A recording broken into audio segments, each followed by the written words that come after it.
Bonjour tout le monde, dans cette vidéo, nous parlerons du joueur de volleyball qui a réussi à passer de simple intimidateur à champion olympique et MVP des Jeux olympiques. Comme vous l'avez peut-être deviné, nous parlerons de l'attaquant de l'équipe nationale française, Irvine Ngapet. Sans plus attendre, nous parlerons de sa biographie, de ses carrières sportives et bien sûr de sa technique. Alors comme d'habitude, ne perdons pas de temps et allons-y. Irvine est né le 12 février 1991 à Saint-Raphaël, près de Cannes et de Nice. Le père du futur réceptionneur lui-même était joueur de volleyball et jouait en tant que central. Mais Eric Ngapet a joué pour l'équipe nationale du Cameroun et non celle de la France, contrairement à son fils Irvine qui plus tard jouera pour celle-ci. Eric nomma son fils ainsi d'après l'un des meilleurs joueurs de basketball de l'histoire, Magic Johnson, dont le véritable nom était Irvine.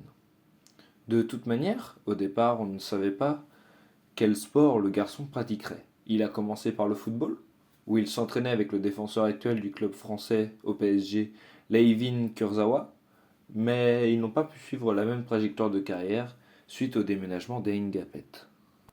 Dans la nouvelle ville, la mère a inscrit Irvine et son frère cadet Swan dans une section multisport afin que tout leur temps soit consacré au sport et aux études et qu'ils ne puissent pas se retrouver en mauvaise compagnie. Et oui, malgré le fait que Swan soit plus jeune que Irvine de 10 mois, ils étudiaient toujours dans la même classe et passaient donc beaucoup de temps ensemble, à la fois dans les sections sportives et pendant leur temps libre. Bien que les recruteurs de volleyball aient régulièrement montré de l'intérêt pour Ngapet, le jeune homme n'abandonnait pas l'espoir de devenir un joueur de football professionnel.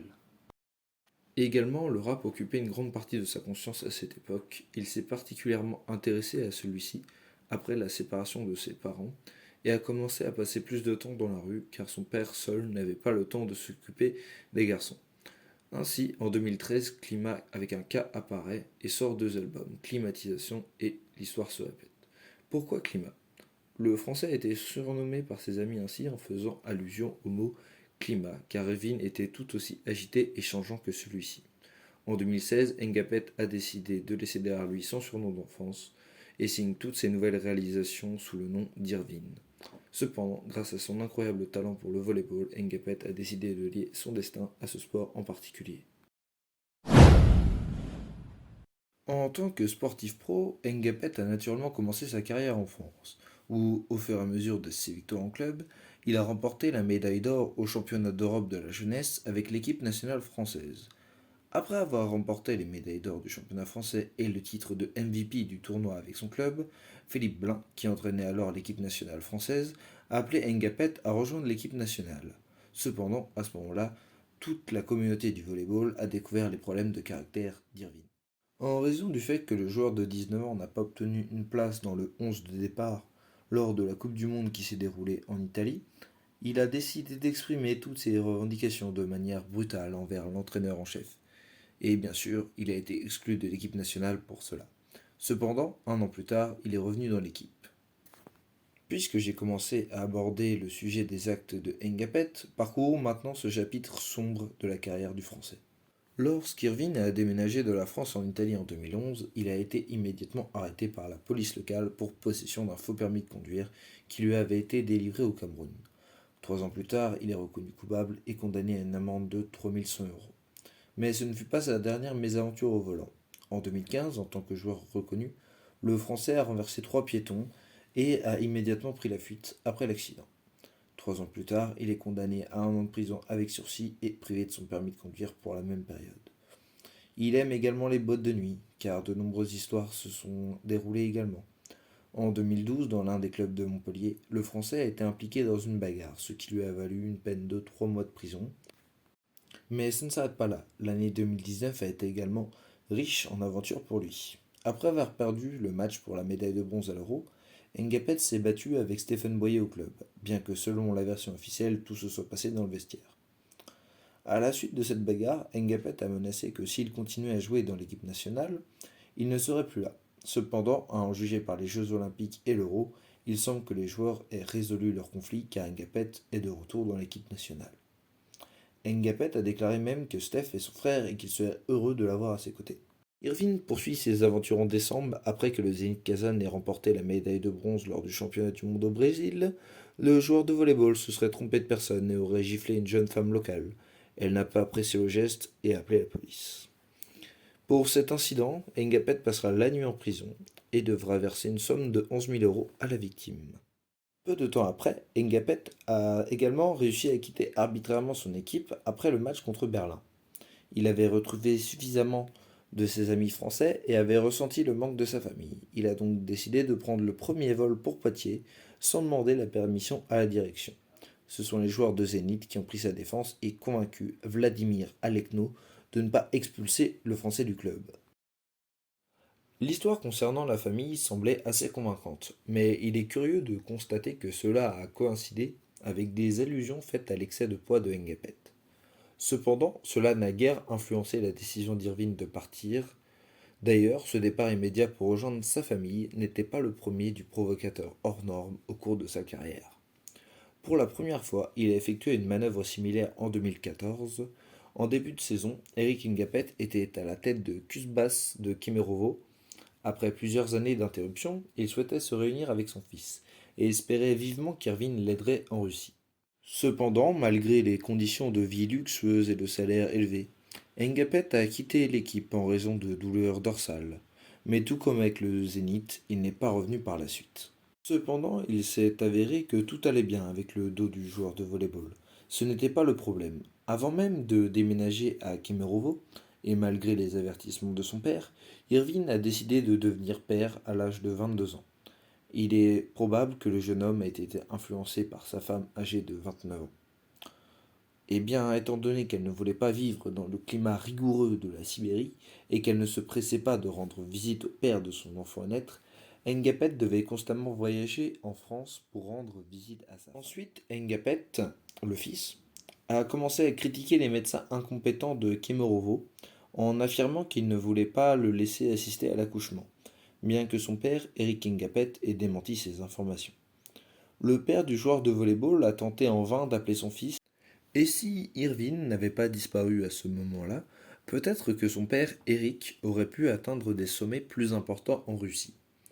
Cela aurait contribué au développement du volleyball local, car Eric avait prévu d'inculquer la culture du volleyball français à Kemerovo. Ainsi, les joueurs russes physiquement doués auraient pu se développer sur le plan technique et tactique, à l'instar des joueurs français relativement petits. Cette symbiose aurait pu donner naissance à des joueurs de volleyball idéaux. Cependant, étant donné qu'Eric n'a pas obtenu les résultats souhaités et que son fils s'est enfui, nous ne verrons pas les maîtres de la défense en Russie. En cette même année, Irvine a accordé une interview où il a partagé des informations selon lesquelles il apprécie vraiment Modène, car il peut y passer beaucoup de temps avec sa famille. Il a donc décidé de prolonger son contrat jusqu'en 2020. Cependant, au milieu de la saison suivante, le Français annonce se rendre à Kazan pour remplacer Léon. Étant donné qu'il n'a pas particulièrement bien réussi dans ce rôle, il est retourné à Modène l'année suivante. Malgré tous les problèmes d'Irvine, le joueur français a réussi à attirer la majorité de sa fanbase grâce à son style de jeu efficace, notamment avec sa célèbre feinte qui a apporté la victoire à son équipe nationale lors de l'Euro.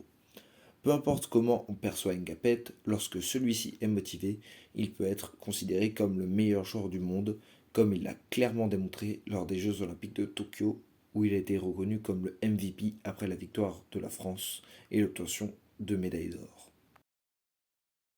Engapet voulait également contribuer au développement du volleyball dans son propre pays. En effet, le championnat local a perdu sa position dans le classement européen.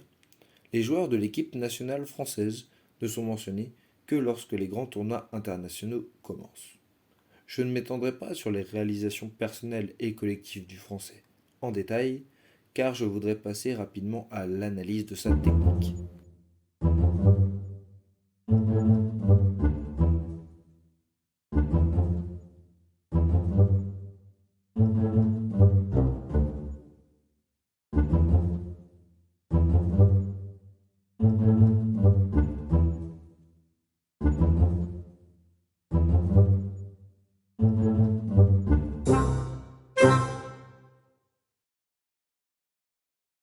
Le style de jeu et la technique d'Engapet peuvent servir de référence pour n'importe qui. Il est peut-être impossible de copier son talent, mais essayons de mettre en avant ses particularités.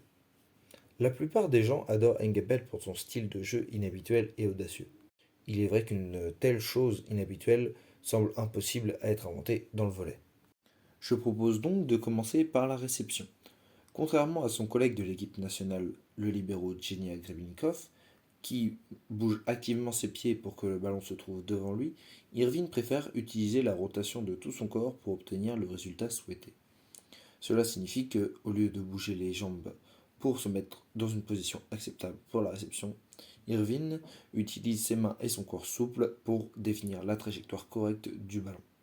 Cela entraîne parfois des difficultés s'il est nécessaire de se déplacer dans la réception. La principale différence entre le style de réception du libéro et de Engapet peut être observée dans ces moments-là. Oui, parfois cela permet au réceptionneur de gérer des balles dans des positions inconfortables. Mais il me semble que si le français se déplaçait de manière plus active lors de la mise en jeu, son efficacité pourrait être beaucoup plus élevée. Curieusement, dans la technique de réception, Engapet semble passif, car en défense, il aime bouger ses jambes pour que l'adversaire ait du mal à marquer un point. Mais comme cette section concerne davantage les compétences en attaque, passons à celle-ci. Je vais réaliser prochainement une vidéo séparée sur la technique de smash d'Engapet. Si cela vous intéresse, vous pouvez vous abonner pour ne pas la rater. Et maintenant, je vais brièvement évoquer les points forts de sa technique. Pour commencer, j'adore son incroyable élan, en particulier celui qui fait la transition de Engapet de la défense à l'attaque, parce qu'il utilise chaque pas sans trop de problèmes, en les transformant chacun en une accumulation de vitesse pour finalement la libérer dans un saut puissant et une attaque. En particulier, étant donné qu'Irvine ne dispose pas de données anthropométriques exceptionnelles et petits, il doit exploiter au maximum son arsenal technique pour réussir au plus haut niveau. Mais en raison du fait que le français se prépare intensément pour la course, son mouvement signature apparaît, que la plupart considèrent comme une sorte d'excès et de fantaisie. Bien que dans son cas, il s'agisse généralement d'une mesure nécessaire. En raison de la grande vitesse de l'élan, Engapet n'a plus la possibilité d'ajuster le point de décollage pour la passe. Donc si la passe va plus loin que prévu, pour éviter de taper la balle derrière sa tête et dans la plupart des cas l'envoyer dehors, le réceptionneur attaquant utilise ce mouvement particulier. Ce mouvement se réalise donc dans des cas particuliers. Mais lors de combinaisons rapides avec des balles renversées, le français n'utilise pas cette technique.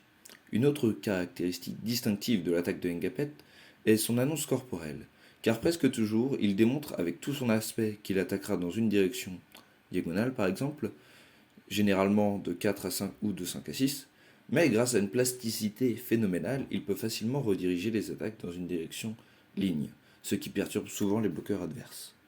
Et il n'y a pas tant de joueurs dans le monde capables de rediriger aussi bien le long de la ligne depuis n'importe quel bord du filet.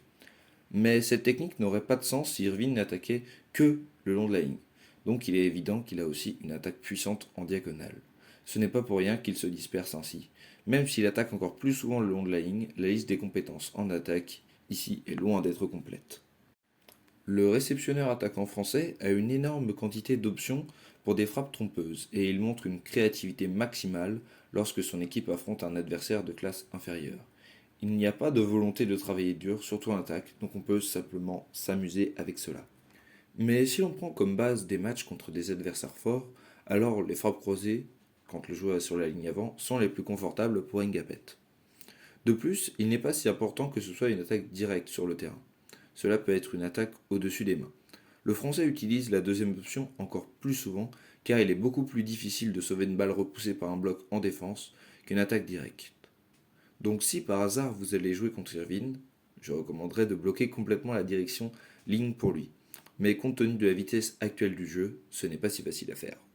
Mais si Engapet réalise une pipe, alors il est assez difficile de prédire quoi que ce soit, car les capacités techniques du joueur lui permettent d'attaquer pratiquement n'importe quelle zone du terrain. Il sera donc extrêmement difficile de l'arrêter depuis la ligne arrière. Passons à présent de l'attaque au bloc. Comment se comporte le MVP des Jeux Olympiques de Tokyo dans cet élément? En situation normale, Engapet est près du milieu, ce qui peut être dû au désir d'aider le central. Mais étant donné qu'Irvine ne saute pas trop sur place, cette aide s'avère purement formelle.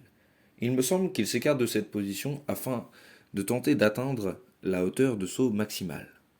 Je vous rappelle qu'Irvine ne mesure que 1,94 m, ce qui le force à faire tous les efforts pour rivaliser à armes égales avec les géants.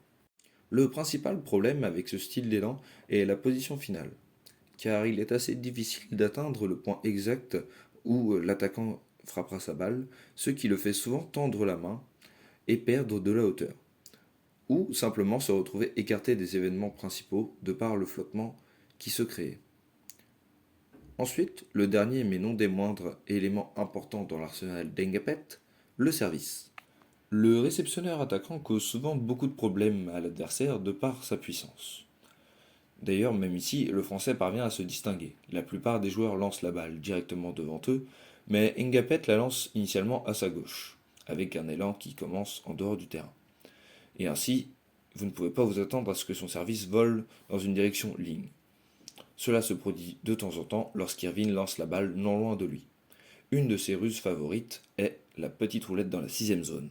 Bien, voici l'analyse du joueur de l'équipe française, champion olympique et MVP de ceux-ci, Irvine Ngapet, terminée. J'espère vraiment que la vidéo vous a plu et je vous encourage à vous abonner pour plus de vidéos. N'oubliez pas de laisser un commentaire et de me dire comment vous évalueriez personnellement Irvine Ngapet.